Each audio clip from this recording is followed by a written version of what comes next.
Nuestro invitado es el exministro de Justicia, Gustavo Adrián Sen, a esta hora de la mañana. ¿Cómo le va? Bienvenido. María Jesús, ¿cómo estás? Muy buenos días. Gracias por la invitación. La Cancillería da a conocer este comunicado del Uruguay donde el propio presidente señala que después de un análisis jurídico se reconoce que en el Perú funcionan los tres poderes del Estado de manera autónoma, especialmente el Poder Judicial. Bueno, en realidad es un alivio, es una buena noticia, diría yo, que el país hermano del Uruguay haya sido tan enfático en su pronunciamiento. En el Perú se vive Estado de Derecho, hay democracia y se reconoce la separación de poderes autónomos e independientes. Esto tira abajo la presunción de que Alan García era un perseguido político. A partir de ahí, María de los Ángeles, yo veo sumamente... A Los Ángeles debe estar rezando... María de Jesús. María de Jesús. Yo a partir de allí veo muy poco probable que exista alguna nación democrática que pueda acoger a Alan García en asilo político. Se ha ratificado frente a la comunidad internacional que vivimos en Estado de Derecho y esa es la condición en la que algunos ciudadanos políticos pueden estar siendo incursos en investigaciones. El propio embajador y canciller de Uruguay, Nin, ha mencionado con claridad, María Jesús, que de acuerdo con el artículo 3º de la Convención de Caracas, no se puede dar asilo político a quienes se encuentren en condición de investigados o inculpados por la justicia.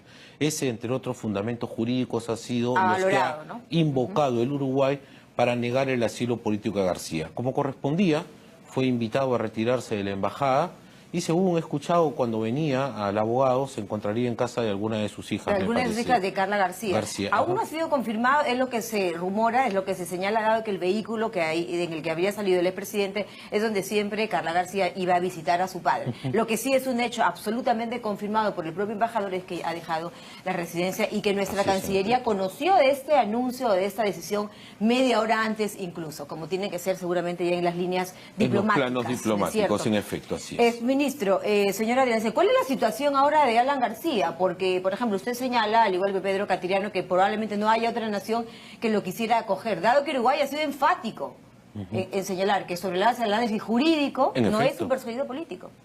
¿Cuál es su situación procesal, legal, jurídica ahora? Yo creo que en términos políticos, si me permites hacer un agregado a tu pregunta, en términos políticos, la palabra de Alan García se ha visto duramente golpeada.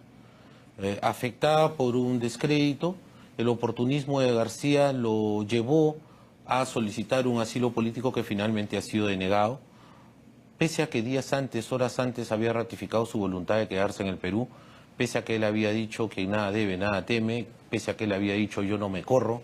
Al día siguiente se pretendió asilar y hoy día aquel montaje de Alan García se ha visto totalmente destruido. En términos procesales, es su situación aún mucho más grave. Te digo por qué. Porque Alan García, con este pedido de asilo político, ha demostrado una clara voluntad de evadir a la justicia. Ha demostrado una clara voluntad de no hacer frente a las investigaciones que se siguen en su contra. Y esta inconducta procesal lo coloca a Alan García en lo que se denomina peligro procesal de fuga. Frente a esta situación existen varios caminos. Yo creo que el primero y el más inmediato, no me sorprendería si el fiscal José Domingo Pérez solicita la detención preliminar de García hasta por un máximo de 10 días. ¿Preliminar? Preliminar, sí, sin duda. Recordemos que la misma figura se le aplicó a la señora Fujimori.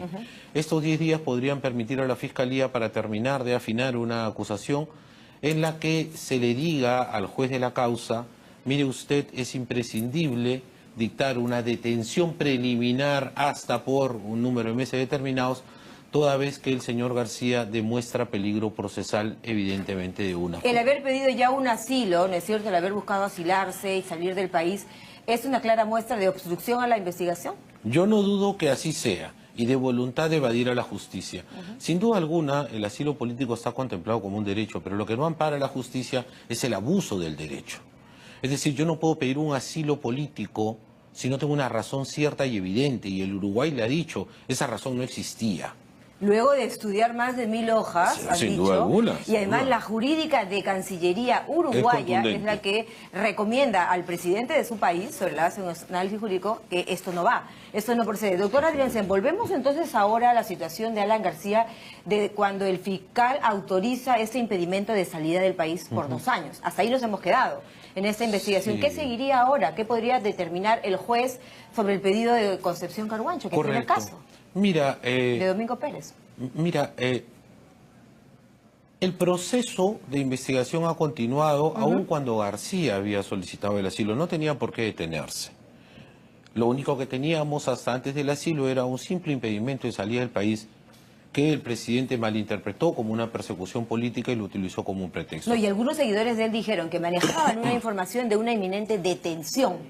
Eso es un futurismo, primero, que no se puede verificar, y en segundo lugar, formaba parte del escenario que había que montar para justificar el pedido de asilo García. Ahora eso ya se cayó. Hoy día ya se cayó todo aquello, y más bien hoy día la inconducta de Alan García al pedir el asilo sí lo coloca exactamente dentro de la figura de obstrucción, evasión de la justicia, peligro de fuga. Perfecto. Sin embargo, su abogado, Erasmo Reina, ha señalado hace algunos minutos, y creo que con asidero dentro de todo, que él puede movilizarse, no tiene impedimento de nada aún, puede buscar asilo en otra embajada, en otro país. Sí, mira, María Jesús, es perfectamente cierto lo que dice el doctor Reina, porque el expresidente García solo está impedido de salir del país. Incluso el ingreso a la embajada de Uruguay ya constituía una infracción, porque salía del territorio peruano e ingresaba a la residencia de Uruguay. Hablar del tema del arraigo. ¿Ha violado el señor García el tema del arraigo? Sin duda porque alguna. no salió del Perú. No, en realidad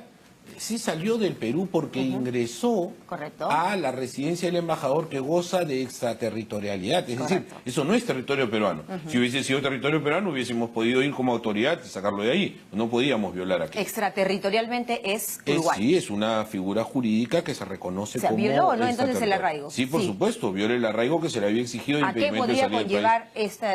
Nuevamente insisto, a que García ha demostrado peligro de fuga. García ha demostrado una voluntad irrefutable de eludir a la justicia. Utilizando una figura legal del asilo político, él ha pretendido utilizar aquello. A ver, yo le voy a hacer una pregunta, evidentemente sobre la base de su experiencia, pero subjetiva. Sobre la base de menos se ha metido a gente a prisión preventiva. ¿Qué tendría que pasar ahora? Bueno, a mí me parece que en la línea en la que van las cosas, María Jesús, lo primero es una detención preliminar, y a partir de allí una formalización de una acusación que podría ya conducir a García a una detención preliminar más prolongada. Me parece que eso podría ocurrir. Ahora, en este escenario también las cosas hay que decirlas, ¿no? García no va a estar cruzado de brazos. Lo más probable es que pretenda fugar del país, porque es su única salida frente al oscuro escenario que le toca, ¿no? Y ahora, si él sale a declarar diciéndonos yo me quedo, yo no me corro, y luego pues, se busca asilar, ya poco creíble va a resultar, ¿no? Claro, ahorita los rumores señalan que estaría en la casa de su hija. La pregunta es, ¿creemos o no? La justicia tendrá que seguir haciendo su trabajo. En realidad nos encontramos en un escenario donde, francamente, la palabra del político García está muy devaluada. Su conducta no ha sido una conducta acorde con quien colabora con las investigaciones. El fiscal José Domingo Pérez tiene herramientas ahora mismo para asegurar la presencia de García en el proceso, y las autoridades del Poder Ejecutivo, Ministerio del Interior en particular, tendrán que preocuparse por garantizar que con García no ocurra lo que ha ocurrido ya con otros, que bien gracias se van del país, más allá de los impedimentos de salida que puedan tener. El mensaje de Uruguay ante el mundo sobre el Perú, y además el mensaje sobre el tema de que el asilo político seguirá siendo el camino o ya no para muchos. Yo creo de que Uruguay ha demostrado que cree en la democracia del Perú, que cree en la separación de poderes del Perú, y Uruguay creo yo que está marcando un poco la línea de pensamiento que han de seguir las otras naciones democráticas. Cambiando un poco su línea de amistad, digamos, con los que se han declarado perseguidos políticos. Sí, históricamente. pero volvemos sobre lo que dijimos antes, María Jesús. Uruguay ha hecho un análisis jurídico de la petición de García, y luego de comprobar que en el Perú se vive Estado de Derecho, democracia y separación de poderes, ha ido al caso concreto. Y ha dicho, señor, a usted se le está investigando por delitos comunes. No. Usted no puede acogerse al asilo político, usted no es un perseguido político, le negamos el asilo. Eso es lo que ha hecho Uruguay. Y yo creo que ese mismo razonamiento, María de Jesús, tiene que ser el que todas las naciones democráticas sigan en adelante. ¿Y qué deberán entender aquellos que buscan evadir la justicia sobre la base de estas figuras, que las contempla la Convención del Asilo en el año 1954? ¿Qué deben entender estas personas? Pues deben entender que ya el mundo ha cambiado, que hoy día las democracias no son refugio de corruptos. Deben entender que hoy día los países se unen de manera conjunta para luchar contra la corrupción que nos hace tantos daños y nos permite el crecimiento en libertad. Y con eso termino. A usted, ¿cómo ha visto usted la respuesta del Perú frente a este hecho? De la Cancillería, el presidente entiendo que llamó inmediatamente a su par Vázquez, al presidente de Uruguay.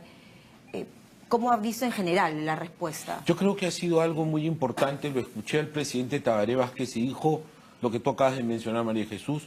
Me llamó el presidente del Perú y me explicó la posición peruana. He escuchado la posición también de quien defendía a García. He escuchado otras organizaciones, he escuchado los medios de prensa, decenas de demás. ¿Qué quiero decir con esto? Ha habido gran movilización social. Hoy día tenemos una ciudadanía vigilante y que además participa políticamente de estos sucesos. Bien, señora Adriancén, siempre que usted nos visita, algo pasa. Algo ocurre, María Jesús. Está usted en el centro de la noticia siempre con nosotros. Muy amable. Gracias esta mañana con nosotros, Gustavo Adriancén, analizando lo que sucederá de aquí en adelante. ¿Qué va a pasar? Veremos qué decisiones se toman en relación al expresidente Alan García Pérez luego de conocer la decisión de Uruguay. Tiempo de la pausa.